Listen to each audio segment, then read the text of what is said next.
पदार्थ हा शब्द पद व अर्थ या दोन शब्दांपासून तयार झाला आहे. पद म्हणजे सार्थक शब्द व अर्थ म्हणजे जाणण्याची किंवा ज्ञान करून घेण्याची गोष्ट आहे.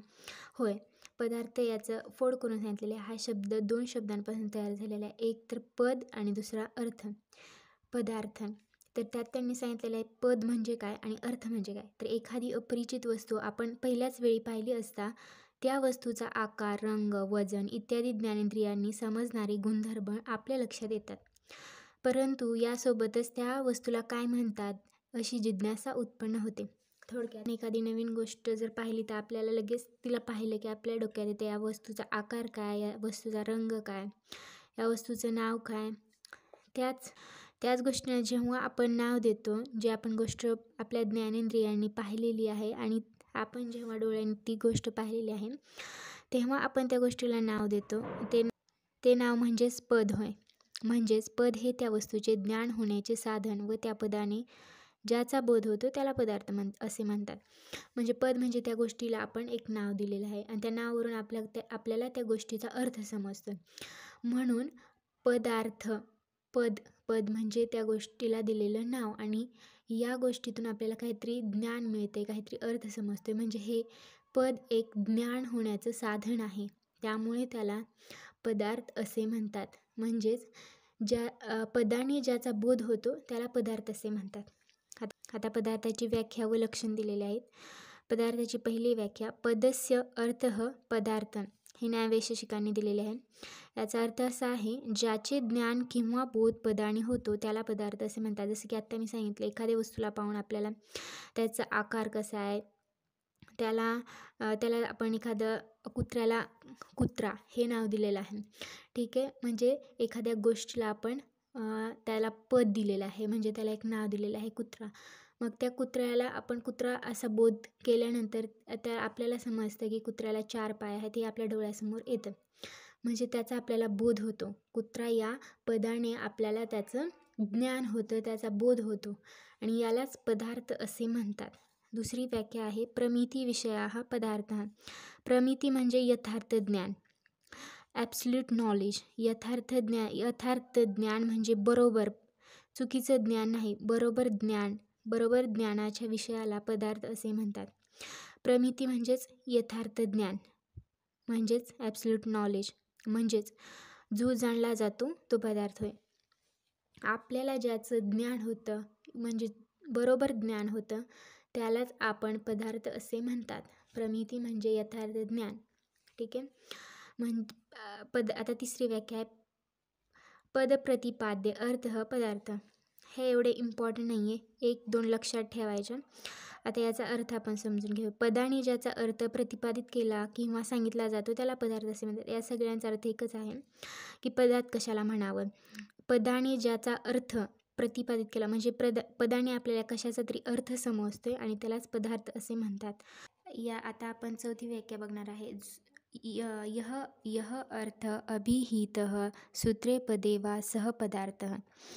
याचा अर्थ असा आहे की जो अर्थ सूत्राद्वारे किंवा पदाद्वारे व्यक्त केला जातो त्याला पदार्थ असे म्हणतात. याच्यामध्ये पण हेच सांगितलेलं आहे की पदार्थ कशाला म्हटलं पाहिजे. ज्या पदाने आपल्याला एखादा अर्थ समजतो त्याला पदार्थ म्हणायचे किंवा एखाद्या सूत्राने आपल्याला त्याचा अर्थ समजतो त्याला पदार्थ म्हणायचा आहे. नंतर पदार्थाचं लक्षण दिलं आहे. अभिधेयत्वं पदार्थ सामान्य लक्षणम. हे लक्षण आहे. शब्दाने सांगता येण्याजोगी गोष्ट किंवा एखादे नाव धारण करण्याची क्षमता ज्याच्यामध्ये आहे त्याला पदार्थ असे म्हणतात. थोडक्यात हा पेन, याला आपण पेन हे नाव दिले म्हणजे पेन हे त्याचं पद आहे. नाव देणं किंवा नाव धारण करणं ते म्हणजे पद होय आणि त्याची ही क्षमता ज्याच्यामध्ये आहे त्याला पदार्थ असे म्हणायचं आहे. हे याचं लक्षण सांगितलेलं आहे. हा श्लोक इम्पॉर्टंट आहे. यातले 1 किंवा 2 श्लोक करायचे व्याख्यामधले आणि हा लक्षणाचा 1 श्लोक करायचा. नंतर आपल्याला काय सांगितलं पद अर्थः पदस्य ही पण एक व्याख्या आहे. अर्थः पदस्य ही एक व्याख्या आहे चरकाने सांगितलेली. पदाच्या अर्थाला पदार्थ असे, ही सगळ्यात सोपी व्याख्या. पदाच्या अर्थाला पदार्थ असे म्हणतात. आता हा पेन आहे हे त्याचं पद आहे, त्याच्यातून आपल्याला अर्थ समजतो. पेन म्हटल्यानंतर आपल्याला इमॅजिन होतं एक अशी रिफिल असणारा पेन असणार आहे. म्हणजे एखाद्या पदातून त्याचा अर्थ समजतोय आणि त्याच्याच अर्थाला पदार्थ असे म्हणतात थोडक्यात. आता 7वी, एक पदार्थो नाम पदस्य पदयोः पदानां वा अर्थपदार्थः.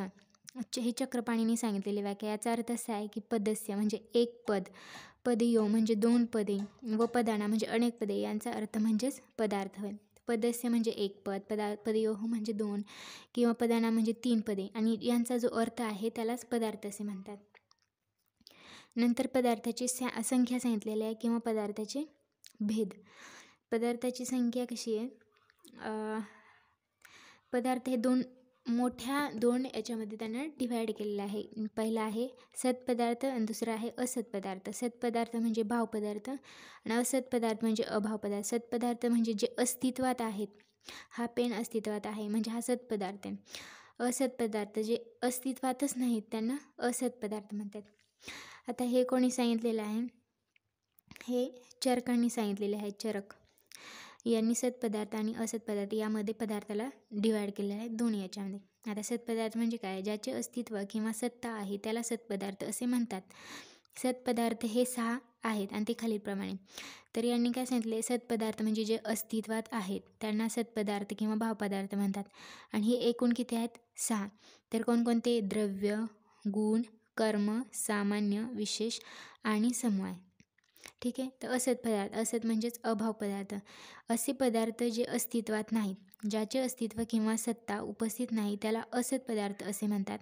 अभाव पदार्थ एकूण 4 आहेत, ते खालीलप्रमाणे. अभाव म्हणजे कोणत्याही गोष्टीचा अभाव, म्हणजे ते प्रेझेंट नाहीत, त्यांचं असत पदार्थ आहेत किंवा ते उपस्थित नाहीत, त्यांचं अस्तित्व नाही, त्यांना अभाव पदार्थ म्हणतात. ते एकूण 4 आहेत. प्रध्वंस अभाव, अत्यंत अभाव, अन्योन्य अभाव आणि पहिला प्राक अभाव, दुसरा प्रध्वंस अभाव, तिसरा अत्यंत अभाव आणि चौथा अन्योन्य अभाव. हे 4 असत पदार्थ आहेत. नंतर आता हे चरकाने सांगितलं. नंतर सुश्रुतांनी काय सांगितलं, आचार्य सुश्रुतनुसार पदार्थ हे अपरिमित किंवा असंख्य आहेत. चरक म्हटले 2 भागामध्ये त्यांना डिवाईड करून सांगितलं की सत आणि असत आहेत.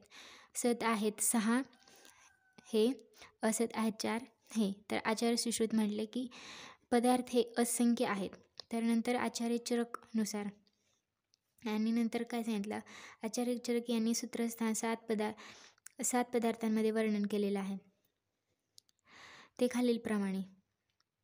हे चुकीचे आहे. 7 ने 6 पदार्थांमध्ये वर्णन केलेले सामान्य, विशेष, गुण, द्रव्य, कर्म, समवाय. इथे दिलेले 6 पदार्थ. हे 6 पदार्थ त्यांनी सांगितले. यांचा क्रम असाच लक्षात ठेवायचा. चरक म्हटल्यानंतर आधी सामान्य विशेष, कारण सामान्य विशेष सिद्धांताला त्यांनी अग्रक्रम दिलेला आहे, त्यामुळे त्या पदार्थांना पण पहिली संख्या दिलेली. पहिले सामान्य विशेष, नंतर गुण, द्रव्य, कर्म, समवाय. हा क्रम महत्त्वाचा आहे, हा असाच लक्षात ठेवायचा. नंतर तर्कसंग्रहानुसार पदार्थ 7 आहेत, सप्तपदार्थ. तर्कसंग्रह हे पदार्थाची फक्त संख्या लक्षात ठेवायची की कुणी किती पदार्थ सांगितले. तर्कसंग्रहाने 7 पदार्थ सांगितले, द्रव्य, गुण, कर्म, सामान्य, विशेष, समवाय.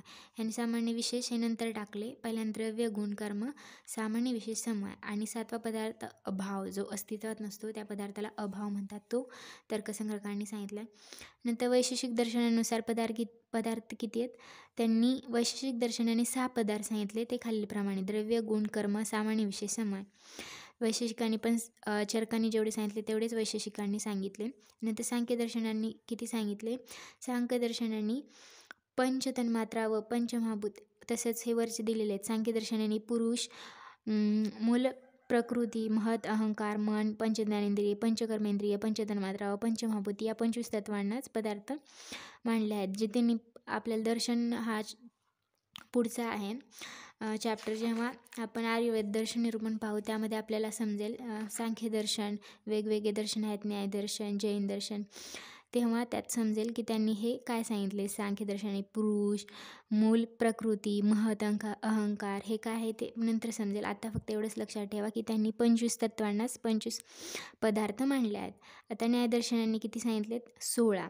हे प्रमाण, प्रमेय, संशय, प्रयोजन, दृष्टांत, सिद्धांत, अवयव, तर्क, निर्णय, वाद, जल्प, वितंडा, हेत्वाभास, छल, जाती, निग्रह, स्थान. आता ह्याची फक्त संख्या लक्षात ठेवायची. संख्यांनी किती सांगितले, 25. न्यायदर्शनांनी 16. जैन यांनी 9 सांगितले. जीव, अजीव, आस्त्र, बंध, संवर, निर्जरा, मोक्ष, पाप, पुण्य हे आपल्याला स्थगित दर्शनामध्ये पाहायला भेटणार आहे, त्यामुळे आता फक्त त्याची संख्या लक्षात ठेवायची.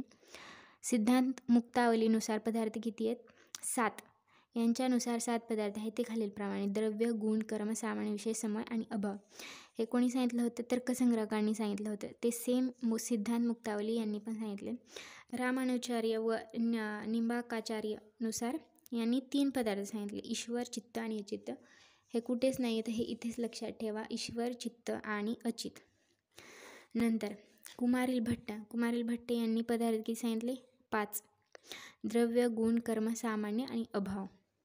प्रभाकर यांच्यानुसार पदार्थ किती आहेत? 8: द्रव्य, गुण, कर्म, सामान्य, परतंत्र, शक्ती आणि सादृश्य आणि लास्ट संख्या. यांची फक्त संख्या लक्षात ठेवायची. कोणी किती सांगितले? कुमारिल भट्ट यांनी 5, प्रभाकर यांनी 8. तसेच हा चॅप्टर इथेच खतम झालेला आहे. याची नोट्स, ऑनलाईन नोट्स आपल्याला भेटतील. हा व्हिडिओ आवडला असेल तर लाईक, शेअर, सबस्क्राईब करा. थँक्यू.